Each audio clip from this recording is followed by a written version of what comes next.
So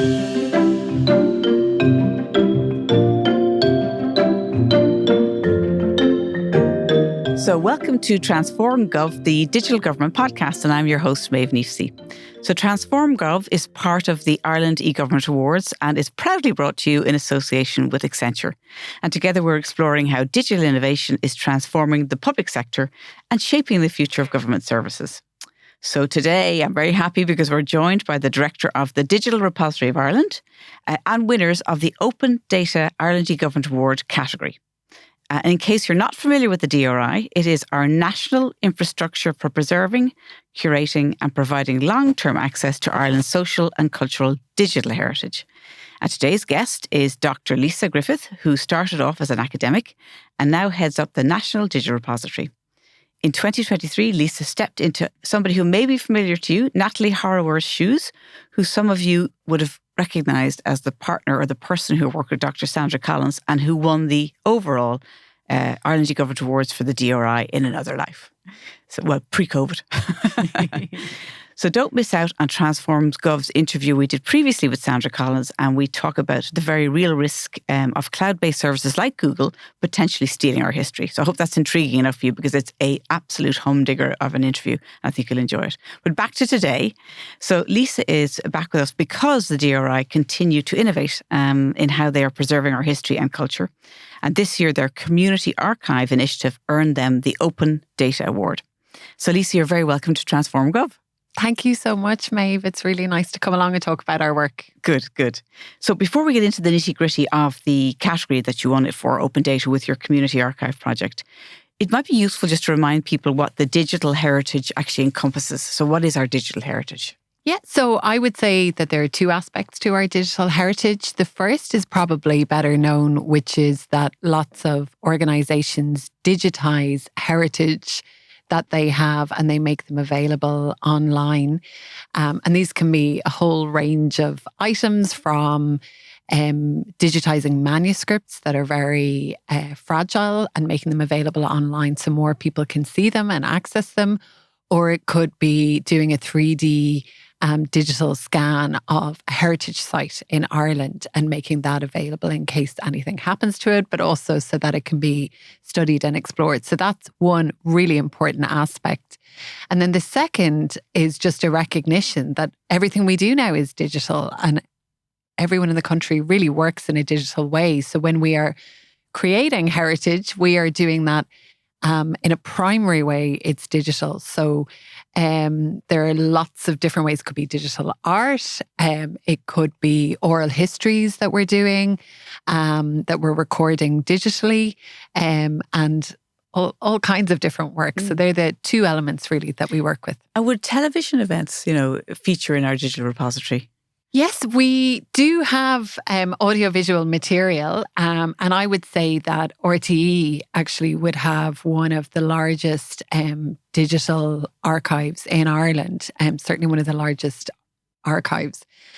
So we have a lot of audiovisual material, yeah. Okay, well that's good, just so we clear that up. And is there a real risk that because formats change, things become obsolete, or that we actually over time can lose our digital, I suppose, assets if we don't kind of archive them and take care of them properly? Is that a real risk? Yes, there are lots of risks to digital content. So the first that I would say is digital rot. So that's a new one, digital rot. Excellent. Digital rot, yes. That's where your digital file breaks down for a whole host of reasons. And it might be something that you notice on your phone, that videos you took from a couple of years ago are a bit grainier, or might be a bit slower or harder to access. It could be that the file is damaged. So if you had an external hard drive and it got a very big bang, for instance, that could affect the quality of the files on it. There's also actually accessing them can be a problem. So lots of different software goes out of date, can't be used anymore. It's no longer supported. So you can't access the digital content from that point of view. I think the one that we're all really familiar with is that web links go down. Organizations close and they don't pay subscriptions any longer. A very common one that we would have is that so every single website pays a fee to keep that domain name. So if an organization closes down, that will expire. You can't access the website anymore. So there's a whole host of things that can happen to make sure that you can't access your digital content, or you might be searching for something that was there a couple of years ago that you can't find. So I suppose we're all used to, in a way, we've been educated about how preservation happens for works of art, for example. Yeah. And then probably in a more practical way, if anyone's ever had a VHS tape and they're trying to convert that in a way format that they can actually use. But this goes way beyond that. And I suppose it's really important to think about that. There's a whole new language of preservation for digital assets, right? Yeah. And actually, I was at iPres when this award was given, so I was very sad that I couldn't pick it up. But one of our software engineers, Catherine Cassidy, picked it up. iPres is an international conference that looks at digital preservation. And one of the papers that really stayed with me a couple of years ago at iPres was an Australian archivist who was trying to recapture artwork from one of the very first digital artists, somebody who had a Mac in the early 80s who was building these beautiful digital artworks. And even though they actually had access to a lot of the software systems, there was a huge amount of damage, and they were using photographs from books to try and rebuild these digital works of art and get them back to what their original content was. I mean, in a lot of ways, it can pose more challenges preserving that digital content or trying to get that digital content back. I suppose there's lots of other agencies in the public sector that are going to have to actually archive their digital material. So you'd be a good person for them to talk to, because you're probably much further along in terms of thinking about that. I'm just thinking about legal documentation, or everything's digital. Yes. And if it's important to know and be able to reference things going forward, they have to know how to therefore preserve it, right? Yes, absolutely. I mean, digital gives us such an opportunity in terms of accessing it, but then it's actually sustaining and keeping that access alive. And while we focus on culture, heritage, humanities, and social science, we have a very broad, view of what that is. Preservation is something that affects every public sector body. We have a lot of local authority members, and they give us content from their archives and museums. But you can see that it's a challenge for them, I think, at an organisational level. And for anyone who's thinking about digital preservation, or what's more likely is they're putting it on the long list and they're saying, oh, I'll get to that next year. Later, yeah. Yes. The reality is there's a huge cost to this in terms of resources. And the sooner that you begin to grapple with it, the better prepared you are. And I think you'll have savings in the long term. So I would say don't put it off. You're just making the problem bigger. Try and tackle it sooner. And we're happy to talk to anyone who's starting that journey. I think the other thing that you could advise people on is also about search. So, we'll talk about that later when we talk about your project. But I know that when Google first started to really personalize search, I always thought it was a terrible thing, because it means that you, as a researcher, it's very difficult to get unbiased results, because the results are based on your previous behaviour. Yes. So I'm presuming there's a role in a national kind of archive of repository of digital material that the research is objective and you're not getting fed stuff just because of what you did before.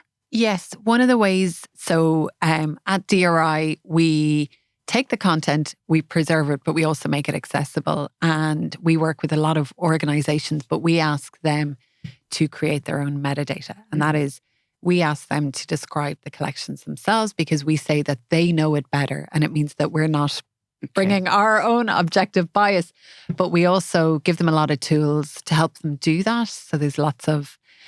Let's talk about that, because that's very relevant to what we're going to talk about in a few minutes. But in terms of typically, most people can access, anybody publicly can access... Anyone. It's free. DRI's repository, right, for free. So which is open data in its purest way. So who typically would, for free? Who is it? Just general public queries? Is it, I'm not going to even put words in your mouth. Who is it?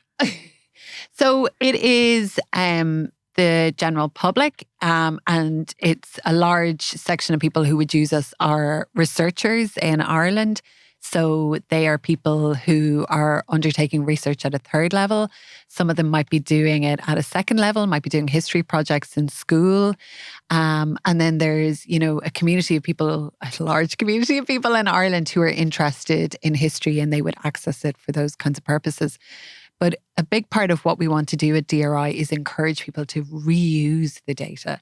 And, that's what open data is all about. It's about making it findable, making it accessible, making it interoperable so you can reuse it. And that's good for the environment and it's good value for Ireland if we are reusing data. Give me an example about reusing data so that make it real for people. Yeah, so I think one of the examples that I really love, I always think archaeologists are, kind of technical pioneers in the humanities. We hold the collections of Transport Infrastructure Ireland. So they are the archaeological records anytime a road is built in Ireland and there's an archaeological survey. That survey has to be made public and they do that through DRI. So we would have a large community of archaeological researchers and students who use that data set. It's one of the biggest data sets that we hold. And the information can be used for really such a wide variety of purposes. TII had a really interesting Heritage Week event in 2023 where they talked about that data reuse. And you had master's programs talking about giving out some of these reports and asking their students to build what's in the report, like recreate it. How would you do that? Kind of applied archaeology. And then we had people who were using the data sets to kind of predict and forecast Irish population trends. So, I wouldn't even like to kind of guess at future use for this data. The way that researchers are coming in and reinterpreting data that's available is just so broad and creative and imaginative. And I get very excited. Yeah, I can imagine. I can see it. I mean, you could in theory say, okay, we'll take all the archaeological information that has been gathered by TII, Transport Infrastructure, and then you could almost build the town back in 5, 6, 7, 8, 9, 10 centuries before. But that would have been such hard work to actually get access to and even know it existed in a way when information's siloed in different organizations across the state, right? Yeah. Where this is all in one place now, so you can start building layers of information from different places, right? Yes. Different sources. Yeah, and that's something that I love, and that is the kind of beauty of, it sounds very technical to talk about metadata, but really what that means is a standardized set of terms that we're all using to describe a place or a topic to make sure that the data is linked. So exactly, because you could have the exact same anagrams from different disciplines that mean completely different things. So that was, let's use a common language, right, in our descriptions, which is metadata. Yeah. So, to enable people to understand. So you also have members, though, don't you, who, rather than public. So you've got paying members or organizations who pay you to access. So what's different about them? Why are they paying you? So our membership scheme allows people to access our services to preserve their data. We have 56 members, big and small organisations from all over the island of Ireland, and they might include research institutions, libraries, local authorities, higher education institutions. And so they use our services to access training and then to add their data to the repository. So if you want to get the data, it's free. But if you want to preserve it, there is a cost. And the reason for that is digital preservation is a very hard to quantify cost in the long run. And it's kind of an acknowledgement really that the public sector as a whole is supporting the DRI and supporting the initiative to preserve that data. So if I become a member, I've obviously got some sort of repository that I need to preserve and have access to. Yeah. So I pay you a fee to host it or take care of it, but also you train. What's the training involved? So the training is showing you how to add the data. It's giving you training in metadata standards as well. So it's all of the things that we talked about, making sure that your collections are well described. It also ensures that we work to promote your collections once it's been added. And we are a national aggregator for Europeana, which is a cultural heritage platform in Europe. And we aggregate, or we send the collections that we have that fit Europeana's description, so cultural heritage data, we send it forward so that it's discoverable alongside other European collections. So I'm guessing that if we had social history about, let's take something, women, working women, you could then consolidate information from across everybody who contributes to the repository on a European level to get insight about what's happening across Europe. Is that the idea? Yes, that's it. So the idea is if you have, let's just say you had a small collection about women in radio and you added it to the repository, using our metadata standards, it's going to be connected to other collections that we have about generalized search terms like women, radio, maybe an organization linked with that. And then we would aggregate it forward to Europeana, and it's discoverable there with other collections. And one of the beauties of that is you're going to find Irish content that's actually held in European archives that you might not know about as well. Okay, that somebody might have donated somewhere you didn't even know about across in whatever, Lithuania. Yeah. So tell me, what kind of projects have come out of that from, or research projects from maybe the paying members or outcomes for them that have been really positive? Well, one of the projects that we did to do with Europeana specifically is that we worked with Dublin City Library and Archives on a platform called Transcribathon. And so the aim of Transcribathon, and it's still around, there's a new platform called AI for Culture that has kind of brought together a lot of these AI tools. But we worked with DCLA on this project to aggregate or to collect and send to Europeana 19th century manuscripts. And with Transcribathon, it's a tool for crowdsourcing people to transcribe your documents for you, and then the people who are transcribing the documents are helping to train an AI model to improve it to do automated transcriptions. Okay. So there's kind of two nice elements to that. So you're training to improve the AI model, but you're also allowing people across Europe to kind of engage in transcribing these documents. And some of them are quite complex. And we ran a few public transcribathons online because it was during COVID. But it was really nice. It's a community of people coming together to kind of give transcriptions. So some of the things that we transcribed were 19th century Dublin City Council minute books or maps from the Wide Streets Commission. And that means that they're more searchable as well, which is hugely useful. Okay. And we could talk about this all day. We won't do that though. We're now going to talk about the winning project. So can you tell us a bit about the community archive? How did it come into being and actually what is it? So our paid membership model was launched in 2018. And it was really successful, and we could see kind of immediately that people were interested in joining to access our services. But kind of straight away, we started to think about, okay, so we have large organizations who the fee, might feel like a big fee. Sorry. It's €5,000 for full members, and it's €500 for associate members, and that's per year. So it can feel like a large fee, but we are very competitive compared to private companies who provide this service.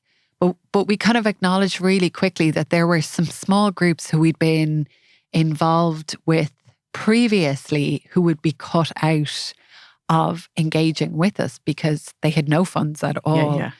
And so we kind of began to think about, okay, we put this, really good workflow in place to work with these groups, but we know that there's a lot of digital content that's at risk, that's out there, that's going to be lost if we don't do something about it.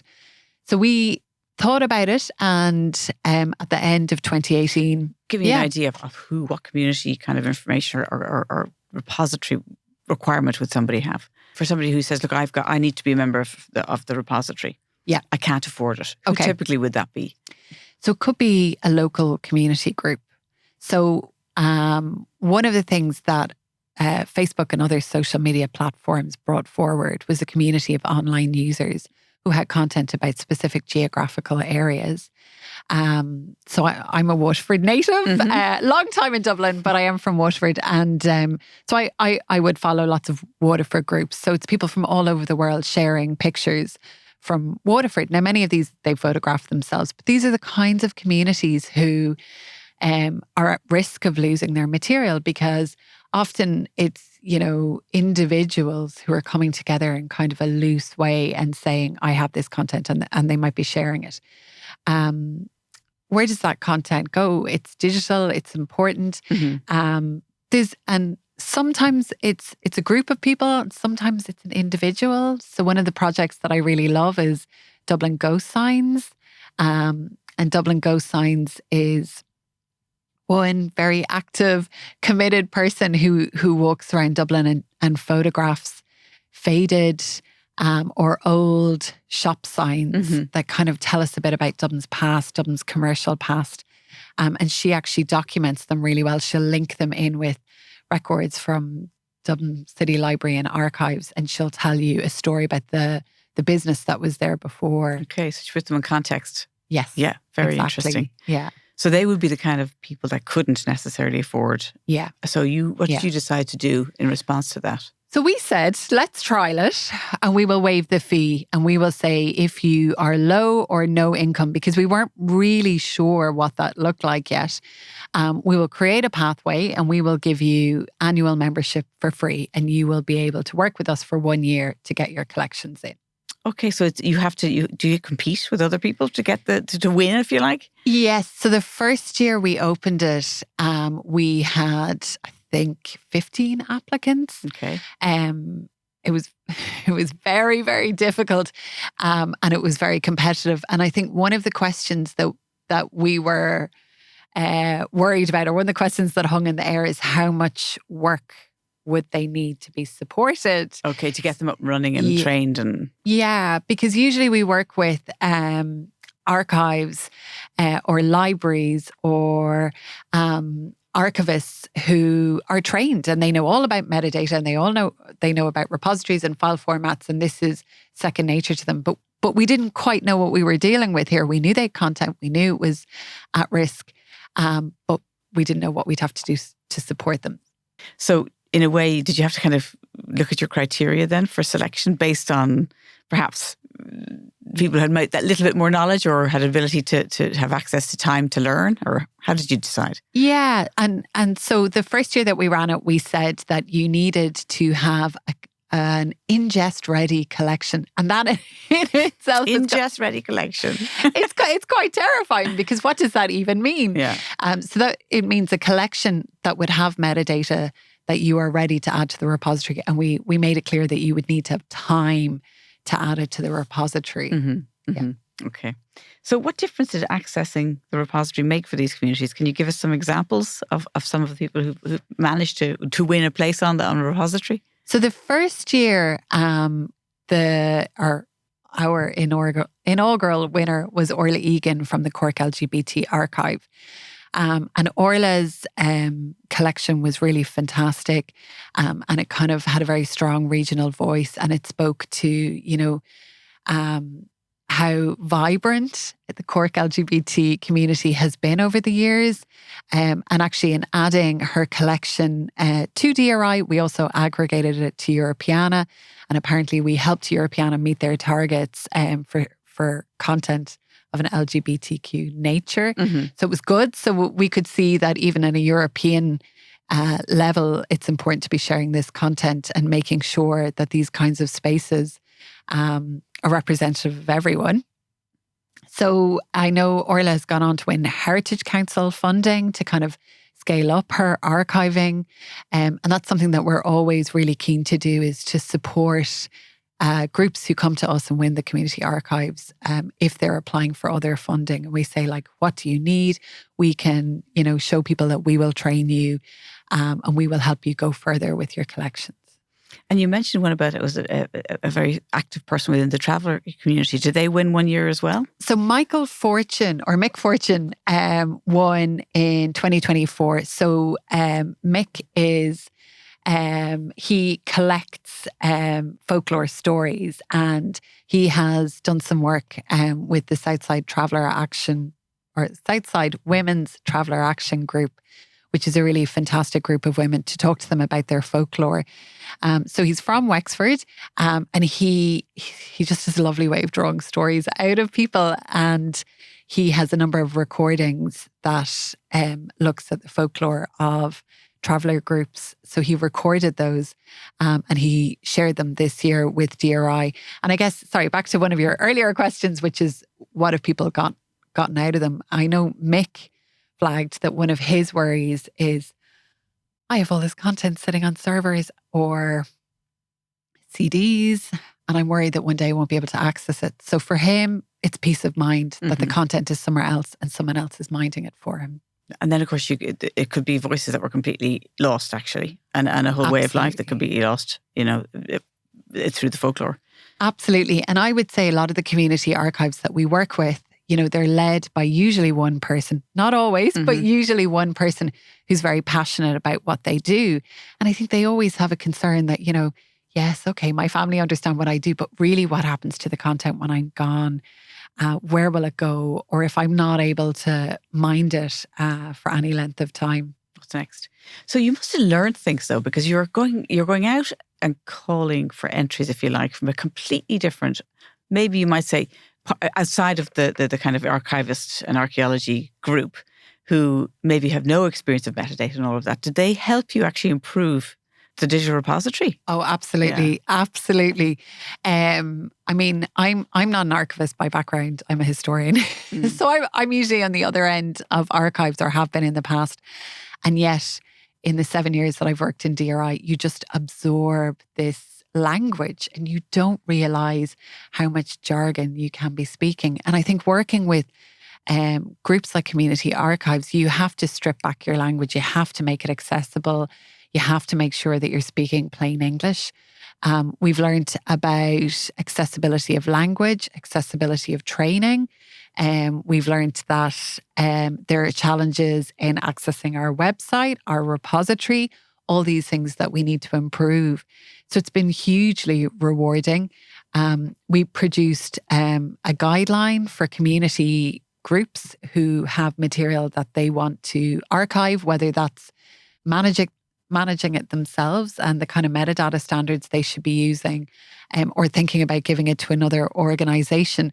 But the other thing is, I would say that it's helped other programs of work that we have. So we undertook a pilot project this year to work directly with researchers. And I think we could apply a lot of the things that we learned from the community archive scheme. I mean, again, researchers aren't trained archivists. We need to pare our language back. They're also short on time.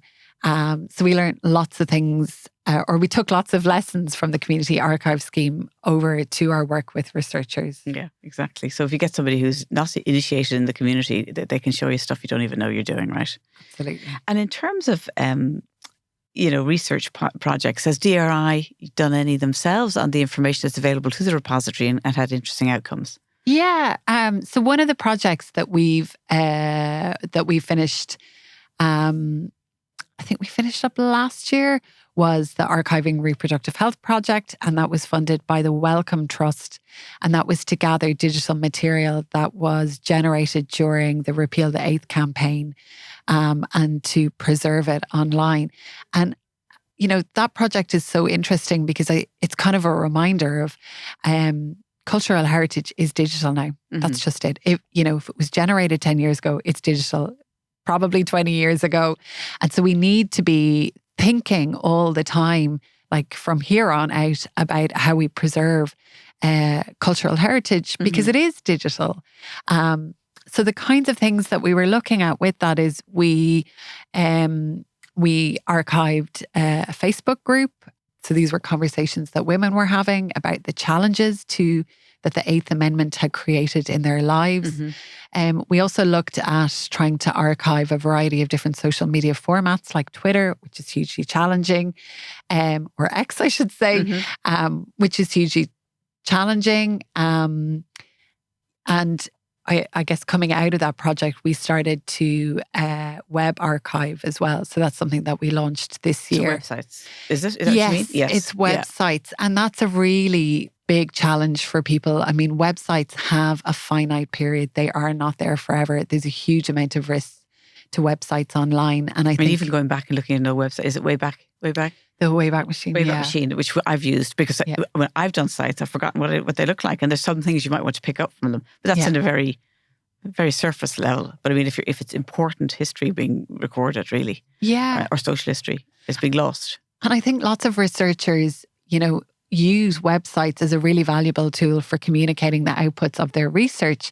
But if you're a researcher, you could be spending 30 years actively doing research and you have a website every time you have a new research project. you're stringing together an awful lot of websites. Mm-hmm. And I've heard from researchers who say, I spend my Saturdays trying to keep this website alive. Yeah. There's so much content on it. So it's thinking about, again, where you can put this kind of content long term so that it's still accessible, because research data and community archive data, it costs a lot of money to produce this. So we need to make sure that it's safe and it's accessible.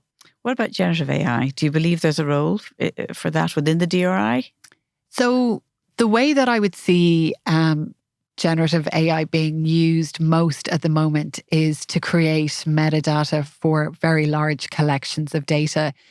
So sometimes we get collections that are so huge, and if you need to create a metadata file for every single one of them, and it needs to be slightly different each time, that is a challenge. And the reality is some of that cannot be archived without this metadata, and you just can't employ 20 people to create metadata. Take for years. It's a bit like asking the monks to kind of do the Book of Kells, or you get a printing machine. I know that's not exactly the same, but I mean, it's that meticulous attention to detail and probably tedium as well. So generative AI is being used, for those kind of large scale projects and to help with those tasks. In saying that, I know there's a lot of training involved in that. So it's not an easy solution. It's a solution, but it takes a lot of work. There is an awful lot of training of AI models to get the results that people want. And of course, it has its pitfalls. So it is something to be careful with. Yeah. Presumably you'd have to create large language models and maybe kind of collaborate with other organizations across Europe that are similar.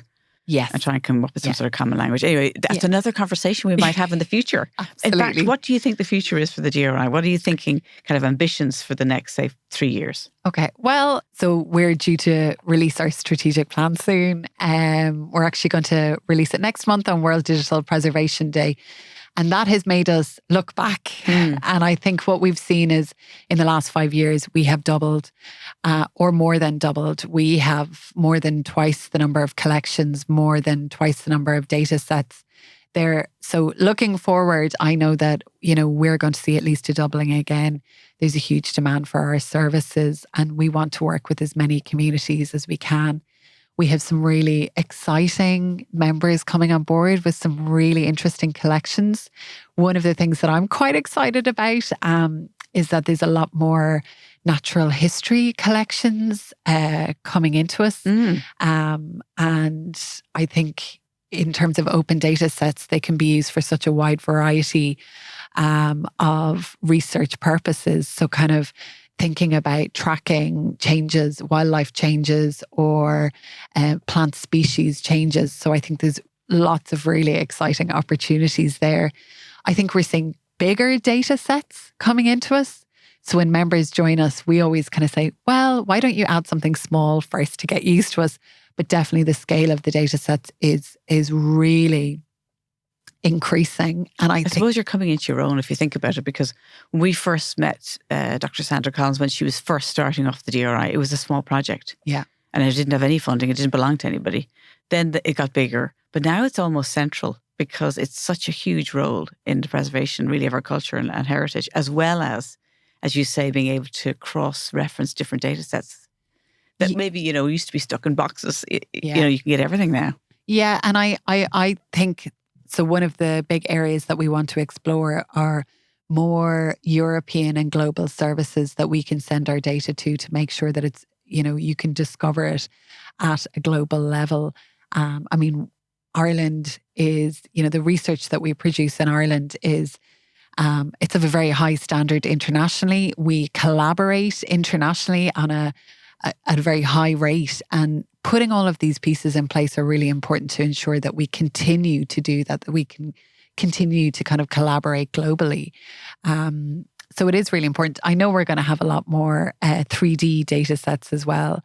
And we're quite excited about that. We've just rebuilt our 3D modelling space as well. So that's definitely one that I know is coming. Excellent. Excellent. In fact, our theme this year seems to be 3D and VR because our overall winner, as you know, was VR for Fingal County Council. Well, look, thank you so much for coming in. We kind of feel a little bit of ownership of you because, we saw you at your very early stages of the DRI. Now you've become so important. And I know that the DRI felt that winning the overall award in 2017, I think it was a big contributor to your growth and success. So we're delighted. Absolutely. It's very proudly on a shelf in work so everyone can see it when they come in. Good. Well, thank you so much for joining us. So also I have to thank my team. So producer Conal Moore, and thank you so much. Studio manager Peter Rice.